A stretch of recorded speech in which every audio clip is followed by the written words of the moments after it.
معانا المهندس ومعانا صاحب العربيه واللي هيشتري. انا اولا انت قلت لي عايز اعمل فيديو عشان اشكر الشركه بتاعتي. انا مش هشكر الشركه عشان هي عايزه تتشكر، لكن انا اقول حاجه بجد لله، انت استاذه محترمه وانت نزلتي بنفسك، دي لوحدها اجتهاد مني. اي حد بيسوق في اي شركه، انا شفت واحد في الشيخ زايد ربنا يبارك له برضك نزل، وتاني مره اشوف حد بينزل للعربيه. فده لو وات ايفر شركتك اسمها ايه، رايحه فين، جايه منين، كفايه اللي شغاله عندها حد سيلز كويس قوي بينزل وبيهتم بالعميل، وده اسمه كاستمر سيلز.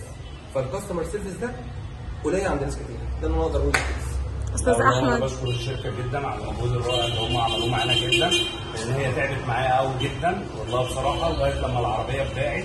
وعمرها ما ضغطت عليا بسعر ولا في اي حاجه بامانه الله، يعني عمرها ما ضغطت بصراحه ابدا والله، ولا اجبرتني على شيء. لا الكلام ده على فكره مش من قلبي. لا والله من قلبي، ما اجبرتنيش والله، والله ما اجبرتنيش في شيء والله. هم ناس محترمه جدا والله، ربنا يكرمهم. يعني التعامل هيدوم ان شاء الله، مش هتبقى اول مره. استاذ عبد الله مبسوط بالتعامل معانا؟ اكيد طبعا. عايز كذا مره تعبتك معايا، 3 مرات ننزل ويختلف الميعاد، فالحمد لله برضه ربنا وفقنا احسن نصيب يعني. ان شاء الله. عايز تدفع مستغربين من الناس، هم كانوا مستغربين.